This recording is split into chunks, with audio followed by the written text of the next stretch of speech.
নমস্কার,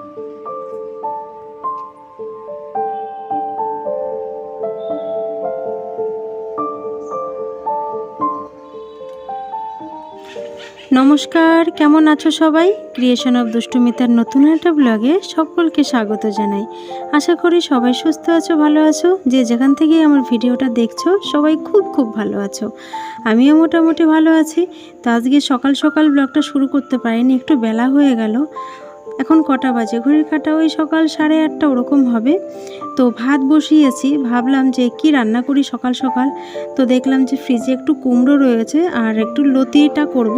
আরও সবজি রয়েছে, উচ্ছে রয়েছে আর ঢেঁড়স রয়েছে, টমেটো রয়েছে। থাক, সব কিছু আর বার করলাম না, শুধু কুমড়োটা বার করলাম আর লতিটা বার করলাম।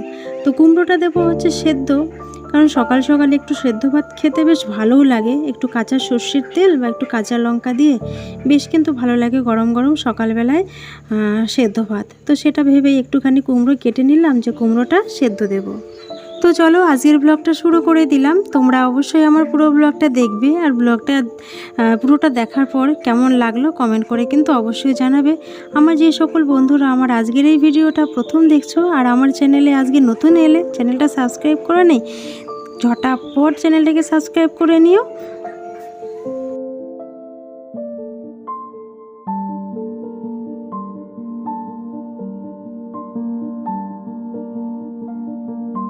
ভালো করে তোল, খা। কেমন খেতে? এটা মানে কি?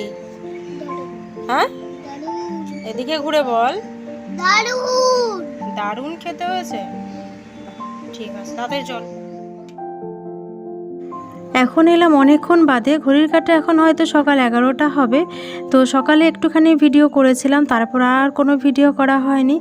সেদ্ধ ভাত করেছি, দুষ্টুকে খাইয়েছি, ওকে পড়িয়েছি, তারপর ওকে স্কুলে দিয়ে এসেছি, একটু সবজি বাজার করেছি, তারপর এখন ক্যামেরাটা একটু অন করলাম। সকালের একটু বাসি জামা কাপড় ছিল, সেটাই আর কি এখন ধুয়ে দেব। আর দুষ্টুটা খাওয়া নিয়ে এখন এত জ্বালায় কি আর বলি তোমাদের। আমার দুষ্টুর থেকে আরও বেশি জ্বালায় স্কুলে গেলে পরে অন্যান্য মায়েদের মুখ থেকে যখন শুনি, তখন এক একটা বাচ্চা 2 থেকে 2.5 ঘন্টা টাইম নিয়ে নেয় খেতে। আর আমার দুষ্টু যদি অতটা সময় নিত, বিশ্বাস করো আমি সত্যিই পাগল হয়ে যেতাম। না হলে যে আমি কি করতাম, মানে হয়তো দুব্বা গাছে হয়তো আমাকে ফাঁসিতে ঝুলতে হতো। তো এক এক সময় এত হাসি পায় মায়েদের কথা শুনে, আবার তার সাথে দুঃখও হয়। সত্যি মায়েদের কি পরিস্থিতি, স্কুলে গেলে পরে শোনা যায় এক এক রকমের এক এক রকম কথা, বাচ্চাদের নিয়ে। কেউ খাওয়া নিয়ে জ্বালায়, কেউ পড়া নিয়ে জ্বালায়, কেউ বই খাতা ছিঁড়ে ফেলে। এ যে কী অবস্থা, সেটা যারা আমরা এই ভুক্তভোগী তারাই কিন্তু একমাত্র বুঝি। তো যাই হোক, এই কথা আর কি বলবো, দুঃখের কথা আর বলে হয়তো শেষ করতে পারবো না। তো এদিকে দেখো, রান্নাঘরের এই গামলাটার মধ্যে সকালের অনেকগুলো বাসন জমেছিল, যেগুলো জায়গায় রাখা হলো না, ওগুলো রেখে নিলাম। না হলে মেজে ঘষে আমার আবার কি বলো তো কাজ, রান্না করতে করতে আমি যেই বাসনগুলো বের হয় সেই বাসনগুলো আমি মেজে ফেলি, একবারে জমিয়ে রাখি না। জমিয়ে রাখলেই পরে তো আমার ওই টাইমটা লাগে কাজ বাসনগুলো মাজতে, তো সেটা আমি করি না। রান্না করতে করতেই রান্নার বাসনগুলো আমি আস্তে আস্তে মেজে ফেলি। লাস্টে হয়তো শুধু কড়াইটা থাকে, কড়াইটাই আমি একবারে মেজে নিই, তাহলে আমার একবারেই সমস্ত কাজগুলো শেষ হয়ে যায়।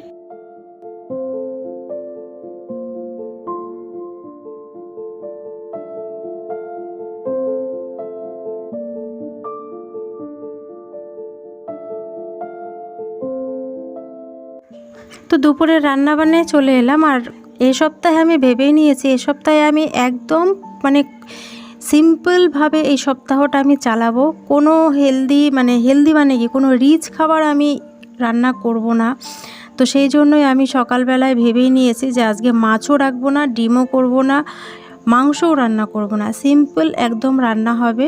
তার জন্য দেখো আমি মুগের ডাল ভেজে নিলাম। মুগের ডাল দিয়ে করব হচ্ছে কি বলো তো, লাউ দিয়ে। আর সিম্পল রান্নাবাড়ি কেন করব বলো তো, কারণ সপ্তাহে মাত্র আমার বাজেট থাকে হচ্ছে 500 টাকা। রবিবারের বাজার দিয়ে প্লাস সারা সপ্তাহ আমাকে 500 টাকায় সংসারটা চালাতে হয়। তাহলে বুঝতেই পারো তার সেই 500 টাকার থেকে আবার দুষ্টুর চলে টিফিন, ওকে সময় বিশেষ টিফিন বানিয়ে দিই, সময় বিশেষ দোকান থেকে টিফিন কিনে দিই। আর দোকান থেকে যখন টিফিনটা আমি কিনে দিই তখন 20 টাকার নিচে ওর কোনো টিফিন ওর পছন্দ হয় না। তো সেই কারণেই আমাকে 500 টাকায় সপ্তাহ চালাতে হিমশিম খেতে হচ্ছে। তো কিছু আর করার নেই, দুষ্টুর বাবাকে বলেও দুষ্টুর বাবা বাজেটটা বাড়াবে না। তো এইভাবেই যেহেতু সংসারটা আমাকে চালাতে হবে, তাহলে তো রান্নাবান্নাও আমাকে সেরকম করতে হবে, তাই না? তো যেরকম সংসার খরচ হবে রান্নাবান্নাও সেরকম হবে, একদম সিম্পল। তাই কোনো ঝামেলা করব না, আর রান্না করতেও আমার কোনো ঝামেলা হবে না। তো দেখো আমি 15 টাকা দিয়ে একটা লাউ কিনে এনেছি, লাউটা অর্ধেক নিয়েছি, লাউটা ডুমো ডুমো করে কেটে নিলাম। আরও একটা জিনিস যেটা বুদ্ধি খাটিয়ে বার করলাম সেটা হলো লাউয়ের খোসা। অর্ধেক লাউয়ের যেটুকু খোসা বেরিয়েছে আমি ওইটুকুই দেখো ঝিরিঝিরি করে কেটে নিচ্ছি। এর সঙ্গে একটু আলু আর পেঁয়াজ নেব, ব্যাস। ডালের সঙ্গে কিন্তু একটা ভাজা আমার বেরিয়ে গেল, আলাদা করে তাহলে আমাকে আর কিছু ভাজা করতে হচ্ছে না। তার কারণ হচ্ছে দুষ্টুর বাবার ডালের সঙ্গে একটা করে ভাজা লাগে, ভাজা না হলে ডাল দিয়ে খেতে পারে না। তো ব্যাস হয়ে গেল একটা ভাজা, না হলে হয় পটল ভাজা করতে হতো, না হলে হয়তো বেগুন ভাজা করতে হতো, কিছু একটা ভাজা তো করতেই হতো। আজকে নিয়ে আমি 2 দিন করছি এই রান্নাটা, মানে লাউয়ের খোসা ভাজাটা। এর আগেও একদিন করেছিলাম, আগের দিন খোসাটা একটু বেশি হয়ে গেছিলো, খেতে খুব একটা ভালো হয়নি। তার থেকে বরং আরও একটা কাজ করেছি, সেটা হলো লাউটা হয়ে গেছিলো বেশি, মানে কি বলে, মানে বেশি বাত্তি না কি যেন একটা বলে, মানে লাউটা বেশি বুড়ো হয়ে গেছিলো, সেই জন্য খোসাটাও না খেতে ভালো লাগেনি। তো এই লাউটা বেশ কচি আর লাউয়ের খোসাটাও বেশ কচি, রান্না করলে কিন্তু বেশ ভালোই লাগবে খেতে। তো ওইদিকে আমি দেখো ডালটা ঘেটে নিয়ে ওর মধ্যে আমি লাউটা দিয়ে আরও একটা সিটি মেরে নেব, কারণ লাউ তো খুব নরম জাতীয় সবজি, একটা সিটি মারলেই লাউটা গলে যাবে। তার মধ্যে ঘটেছে আরও এক, মানে কি বলবো, একটা কিছু আর বলার নেই এখানে। সেই সকাল 10টার সময় কারেন্ট গেছে, এখন বাজে হচ্ছে প্রায় 12:30, কারেন্টের কোনো দেখা নেই। আমি এদিকে করব হচ্ছে লতিটা করতে গিয়ে মশলাটা যখন করতে যাব কারেন্ট নেই। আবার কি করলাম, শিলনোড়াটা ধুয়ে নিচ্ছি, শিলনোড়াটা ধুয়ে ভাবলাম যে এর মধ্যে আর কি মশলাটা করে নিই। লতিতে সেরকম আমি মশলা না দিলেও পেঁয়াজ রসুন এইটুকু মশলা দিই, যেভাবে আমার শাশুড়ি মা করতেন। তো এর মধ্যে আজকে আবার কি করেছি, একটুখানি সর্ষে দিয়েছি, যে সর্ষে দিয়ে দেখি খেতে কেমন লাগে। আর রান্না যেভাবেই করো না কেন একটু তেল মশলা দিলে রান্নাটা বেশ ভালোই লাগে খেতে। তাই আমি এদিকে দেখো শিলনোড়ায় পেঁয়াজ রসুনটা নিয়ে নিয়েছি, আর মিক্সচারে করব বলে পেঁয়াজটা আমি একটু বড় বড় কেটেছি, কিন্তু শিলনোড়ায় বাটতে গিয়ে আমার ভীষণ অসুবিধা হচ্ছিল। তো যাই হোক আদা বাটা কোনো রকম করে নিয়ে আমি লতিটা ওইদিকে বসিয়ে দেব। আর ওই তো ডাল হয়ে গেছে, ভাজা হয়ে গেছে, একদম সিম্পল রান্নাবাড়ি। তো এইভাবেই রান্নাবাড়ি করব বলেই ভেবেছি যে 500 টাকা যেহেতু দেয়, তাহলে এইভাবেই আমাকে সংসারটা চালাতে হবে। তার মধ্যে হয়ে গেল আরেক অশান্তি, সেটা হলো কি বলতো, রাত্রেবেলায় যে মশলাদানি রাখার যে তাকটা রয়েছে, ওই তাকটা রেখেছিলাম খোলা, মনের ভুলে খোলা রেখেছি। আমার রাত্রেবেলায় তাকটা আটকাতে একদমই মনে ছিল না। প্রত্যেকটা কৌটোর মধ্যে ইঁদুরের শুধু পায়খানা। বলো এইগুলো পরিষ্কার না করে সেই জিনিসপত্র নিয়ে রান্না করা যায়? তো রান্নাবাড়ি সেরে কি করলাম, সমস্ত কৌটাগুলো দেখো কলপারে নিয়ে আসলাম। সবগুলো কৌটার মধ্যে কিন্তু কিছু না কিছু আছে। ভালো করে কৌটাগুলোর ঢাকনা আটকিয়ে নিয়ে কোনো রকম ওপরটা ধুয়ে নিলাম। এইগুলো হচ্ছে বাড়তি কাজ, যত চেষ্টা করি যে বাড়তি কাজটা করব না, কিন্তু দেখো বেরিয়েই যায়। ওদিকে আবার দুষ্টুকে স্কুল থেকে আনার সময় হয়ে যাচ্ছে, তাই একটু তাড়াহুড়ো করছি। সময়টা যদি আরও একটু বাড়িয়ে দিত তাহলে বেশ ভালো হতো।